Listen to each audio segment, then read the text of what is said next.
आज के इस वीडियो में हम बात करने वाले हैं, जानने वाले हैं, समझने वाले हैं प्रिंसिपल्स ऑफ एक्सपीरियंशियल लर्निंग के अनुभवजन्य अधिगम के सिद्धांत कौन कौन से हैं। तो इससे पहले के वीडियोस में हम बात कर चुके हैं कि एक्सपीरियंशियल लर्निंग क्या है, एक्सपीरियंशियल एजुकेशन क्या है, और इस वीडियो में हम इसके प्रिंसिपल्स की बात करेंगे। तो वीडियो को आखिरी तक देखिए और वीडियो कैसा लगा कमेंट करके ज़रूर बताइए। तो वीडियो को हम शुरू करते हैं। और सबसे पहले अगर हम बात करें प्रिंसिपल्स ऑफ एक्सपीरियंशियल लर्निंग, तो the principle of experiential learning have developed based on the long experience of practitioners की अनुभवजन्य जब अधिगम की बात करते हैं तो ये जो सिद्धांत है कैसे विकसित हुआ। जो प्रैक्टिशनर्स थे, जो अभ्यासकर्ता थे, जो शिक्षक थे, उनके लंबे अनुभव के आधार पर जो ये एक्सपीरियंशियल लर्निंग की जो थ्योरी है इसको डेवलप की गई, इसको विकसित किया गया। By following these principles, teachers are able to develop student understanding कि जो एक्सपीरियंशियल लर्निंग की प्रिंसिपल्स हैं, सिद्धांत हैं, इसको फॉलो करके टीचर क्या कर सकते हैं, बच्चों को अच्छे से समझा सकते हैं, बता सकते हैं, सिखा सकते हैं। तो इसके प्रिंसिपल्स कौन कौन से हैं, अब हम उस पर बात कर लेते हैं।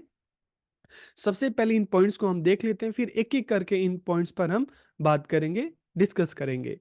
Principles of active involvement, principles of actual learning, principles of connection with prior knowledge, principles of learning by doing, principle of emotional involvement, principle of cooperative learning, principle of community based learning, principle of critical thinking, principle of timely feedback and principle of purposeful evaluation. तो ये इसके principles हैं। अब एक एक कर कर हम इस पर बात करते हैं। प्रिंसिपल ऑफ एक्टिव इन्वॉल्वमेंट, जैसा हमने पहले की वीडियो में भी बात की है कि जब हम एक्सपीरियंशियल लर्निंग की बात करते हैं ना, तो एक्सपीरियंशियल लर्निंग जहाँ पे बच्चों को हैंड्स ऑन एक्सपीरियंस दिया जाता है, जहाँ पे क्लास में जो टीचिंग लर्निंग चलती है उसमें बच्चों का पूरा इन्वॉल्वमेंट होता है। और इस इन्वॉल्वमेंट से क्या होता है, हैंड्स ऑन एक्सपीरियंस से क्या होता है, बच्चा खुद के प्रयासों से सीखता है, खुद के एक्सपीरियंस से सीखता है। तो इस तरह की जो लर्निंग होती है पूरी लाइफ लॉन्ग बच्चे की लर्निंग होती है, सीखी हुई चीजें बच्चे के दिमाग में हमेशा रहती हैं। तो it takes place through hands on experience and active involvement, जहां पर बच्चों को पूरी अपॉर्चुनिटी दी जा रही है, पूरा अवसर दिया जा रहा है खुद से सीखने का, खुद के एफर्ट से सीखने का, खुद बच्चा ट्राई करे और खुद सीखे। टीचर का काम क्या है, बच्चों की हेल्प करना। टीचर एक फैसिलिटेटर है, एक हेल्पर है। तो यहाँ पर बच्चे अलग अलग तरीके से, जब हम इन्वॉल्वमेंट की बात करें तो इन्वॉल्वमेंट कैसे, लर्निंग थ्रू एक्शन या learning through activity, learning by doing, learning through experience and learning through discovery and exploration. तो यहाँ पर हम क्या बात करें, इन अलग अलग जो तरीके हैं, अलग अलग जो मेथड्स हैं, यहाँ पे पूरी की पूरी जो इन्वॉल्वमेंट है किसकी है, बच्चे की है। बच्चा इन्वॉल्व हो रहा है, खुद के एफर्ट से सीख रहा है। टीचर क्या है, एक हेल्पर की तरह यहाँ पर काम कर रहा है। So this this is what makes them active learner, कि यही चीजें उन्हें एक सक्रिय शिक्षार्थी या एक्टिव लर्नर बनाती हैं। फिर हम बात करते हैं एक्चुअल लर्निंग। तो देखिए जब बच्चा एक्टिव लर्नर होता है ना और खुद के प्रयासों से सीखता है, तो यहाँ पर सीखने के लिए उस पे उसको टीचर पे निर्भर नहीं रहना पड़ता। यहाँ पे टीचर बच्चों को नहीं सिखा रहा। कई बार हम नॉर्मल क्लासरूम में क्या देखते हैं, टीचर बताता है, बच्चा बैठ के ध्यान देखता देता है।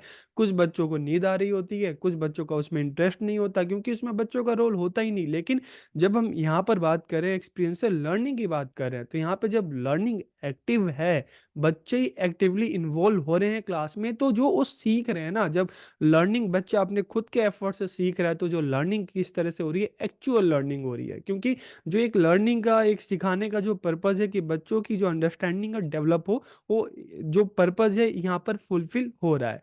तो learning becomes real through this, कि इसके माध्यम से अधिगम वास्तविक होता है। The role of student is primary in the learning process, क्योंकि सीखने की जो जिम्मेदारी है, सीखने का जो सबसे अहम रोल है, प्राइमरी रोल है, वो बच्चों का है।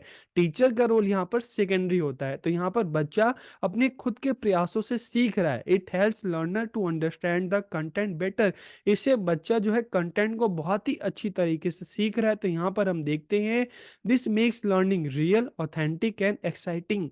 तो यहाँ पर लर्निंग जो है रियल भी है, ऑथेंटिक भी है और एक्साइटिंग भी है, क्योंकि बच्चों की जब इन्वॉल्वमेंट है तो बच्चों को सीखने में मजा आ रहा है। तो इसलिए हम कह रहे हैं कि प्रिंसिपल ऑफ एक्चुअल लर्निंग, वास्तविक अधिगम का सिद्धांत।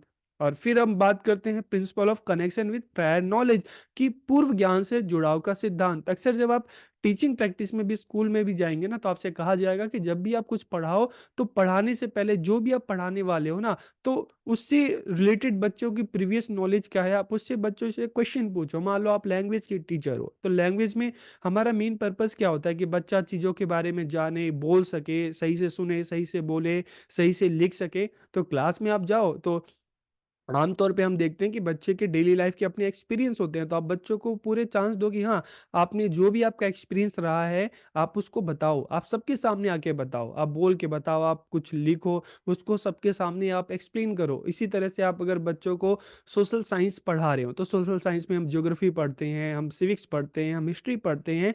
तो जब आप ज्योग्राफी पढ़ाओगे तो आप बच्चे जो आप आसपास जो अपने एनवायरनमेंट को देखते हैं, बच्चे जिस एरिया में रहते हैं उस एरिया में कोई इंडस्ट्री है, कोई कारखाना है, वहाँ पे लोगों का मेन रोजगार क्या है, तो इस तरह से आप बहुत सारी जो क्वेश्चन है बच्चों से आप पूछ सकते हो। तो जब लर्निंग जो है बच्चों की डेली लाइफ से जुड़ेगी, उनकी प्रीवियस नॉलेज से जुड़ेगी, तो कहीं ना कहीं बच्चे का जो लर्निंग में जो है इंटरेस्ट आएगा। तो यहाँ पर सेम यही चीज बात की जा रही है कि principle of connection with prior knowledge की पूर्व ज्ञान से जुड़ाव, ठीक है। जो भी चीजें आप बताओ उनकी जो प्रायर नॉलेज है उससे उसको लिंक करके बताओ, तो बच्चों को चीजें अच्छे से समझ में आती हैं। तो इसमें विद्यार्थी सीखते समय अपने वर्तमान जो अनुभव है उसको पिछले ज्ञान से जोड़ने में सक्षम होते हैं, और विभिन्न विषयों की समझ उनकी रोजमर्रा के जीवन को जोड़कर और विकसित की जाती है। तो it helps learner to understand the content better. तो इससे क्या होता है कि जो बच्चे हैं विषय वस्तु को समझने में उनको हेल्प मिलती है, उसको और अच्छे तरीके से समझते हैं।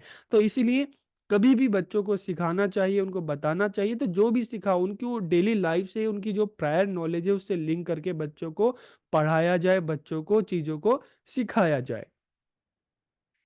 Principle of learning by doing, तो देखिए जब हम बात करते हैं एक्सपीरियंशियल लर्निंग की, तो यहाँ पर क्या है कि इन्वॉल्वमेंट जब बच्चों का है तो बच्चों को खुद से करके सीखने की यहाँ पर अवसर मिलता है, अपॉर्चुनिटी दी जाती है, उनका एक्टिव इन्वॉल्वमेंट होता है। तो learning by doing, the role of student is primary and in the learning process. बच्चा अपने खुद के एफर्ट से सीखता है। They experiment with new ideas, कि वह नए विचारों के साथ प्रयोग करता है। और जो हम विशेषज्ञ की बात करें, विशेषज्ञ एक्सपर्ट, कोई पर्टिकुलर हम टीचर्स की भी बात कर सकते हैं। टीचर का काम क्या है, सेकेंडरी है, वो बच्चों का एक तरह से हेल्पर है। तो अगर बच्चों को सीखने में कोई प्रॉब्लम होगी तो टीचर्स की हेल्प से, टीचर से पूछ कर फिर चीज़ों को करेगा। लेकिन प्राइमरी रोल किसका होगा, बच्चों का होगा। तो यहाँ पर लर्निंग हो रही है कैसे, करके। कौन कर रहा है, बच्चा खुद से करके चीज़ों को सीख रहा है।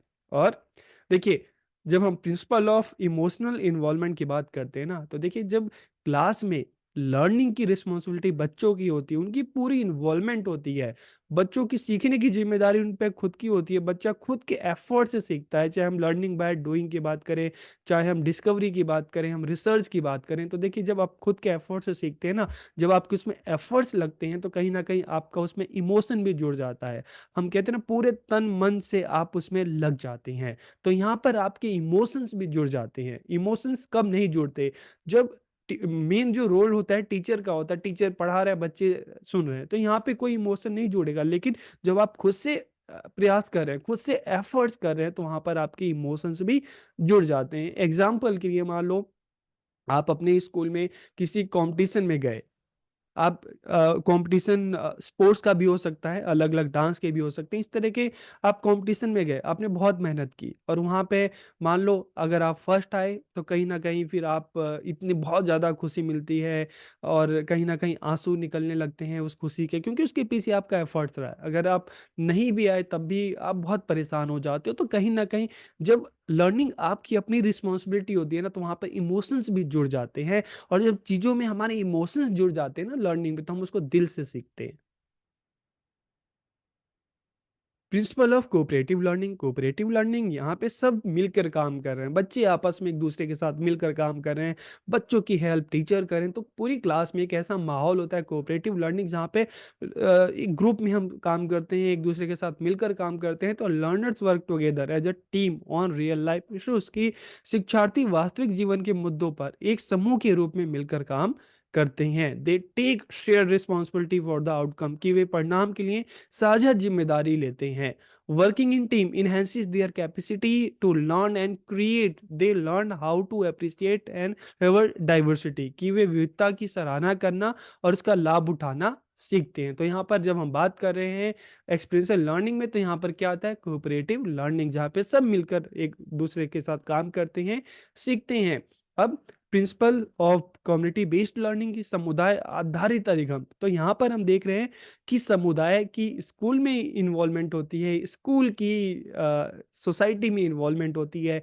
अक्सर हम नुक्कड़ नाटक करते हैं, अवेयरनेस प्रोग्राम निकालते हैं, तो बच्चे सोसाइटी में जाते हैं, लोगों के बीच में जाकर उनको अवेयर करते हैं। और इसी तरह से हम देखते हैं कि टाइम टाइम पे स्कूल जो सोसाइटी के जो रिस्पेक्टेड जो मेंबर्स हैं, जो लोग हैं, उनको जो एक्सपर्ट्स हैं उनको बुलाते हैं स्कूल में, ताकि अपनी नॉलेज को बच्चों के साथ शेयर कर सकें। तो यहाँ पर क्या हो रहा है, principle of community based learning के समुदाय आधारित अधिगम का सिद्धांत। तो learner share their learning with community members, this engages the community in the school. तो हम देखते हैं कि इससे जो स्कूल और समाज के बीच की दूरी है वो कम होती है, और यह स्टूडेंट को वास्तविक जीवन के लिए तैयार करता है। फिर हम क्रिटिकल थिंकिंग की भी बात करते हैं। क्रिटिकल थिंकिंग का मतलब क्या है, this principle state that the learner should be able to explain his learning, कि ये क्या कहता है कि बच्चे जो सीख रहे हैं उसको एक्सप्लेन कर सकें कि उन्होंने कैसे सीखा, उन्होंने क्या क्या किया, उनका एफर्ट्स क्या रहा, और उन्होंने कितना सीखा, और जो चीजें सीख रहे हैं उसका क्या बेनिफिट है। तो ये सारी चीजें यहाँ पे इन्वॉल्व है कि आप सीख रहे हो तो कैसे सीख रहे हो, आपने क्या एफर्ट्स किए हैं, और जो आप सीख रहे हो क्यों सीख रहे हो, उसका क्या बेनिफिट है। प्रिंसिपल ऑफ टाइमली फीडबैक, तो यहाँ पे समय समय पे प्रतिक्रिया भी बच्चों को मिलनी चाहिए कि वो कितना सीख रहे हैं। तो ये फीडबैक किसकी तरफ से हो सकता है, टीचर्स की तरफ से हो सकता है, बच्चों की जो पीयर ग्रुप है उनकी तरफ से हो सकता है, बच्चा खुद के बारे में भी फीडबैक दे सकता है। तो feedback should be provided at every stage of learning, की सीखने के हर चरण पे फीडबैक प्रदान करना चाहिए। This makes the process of reaching the destination easier, तो इससे बच्चों को अपने ऑब्जेक्टिव को पाना इजी हो जाता है। Positive feedback at each point of achievement motivates the learner, की उपलब्धि के प्रत्येक बिंदु पर सकारात्मक प्रतिक्रिया विद्यार्थियों को प्रेरित करती है। दिस प्रिंसिपल स्ट्रेंथन लर्निंग, की इससे जो सीखने का सिद्धांत है और मजबूत होता है। और साथ ही साथ जब फीडबैक की बात करें तो यहाँ पे पर्पसफुल इवैल्यूएशन, उद्देश्यपूर्ण मूल्यांकन का सिद्धांत। तो appropriate tools of assessment should be used to assess the level of learning, की बच्चों की जो लर्निंग लेवल है उसको असेस करने के लिए टूल्स भी होने चाहिए। क्या किया जा सकता है, अ, चाहे ऑब्जर्वेशन की बात करें, चाहे हम मौखिक बातचीत, इंटरव्यू यहाँ पे आ जाता है, या तो पेन पेपर जो टेस्ट होता है, अलग अलग तरीके हैं जिससे बच्चों का जो लर्निंग है उसको एसेस किया जा सकता है, उसको इवैल्यूएट किया जा सकता है। तो इस तरह से आज की इस वीडियो में हमने जाना कि एक्सपीरियंशियल लर्निंग के कौन कौन से प्रिंसिपल्स हैं। तो वीडियो आपको कैसा लगा कमेंट करके जरूर बताइए। आप सबका बहुत बहुत धन्यवाद।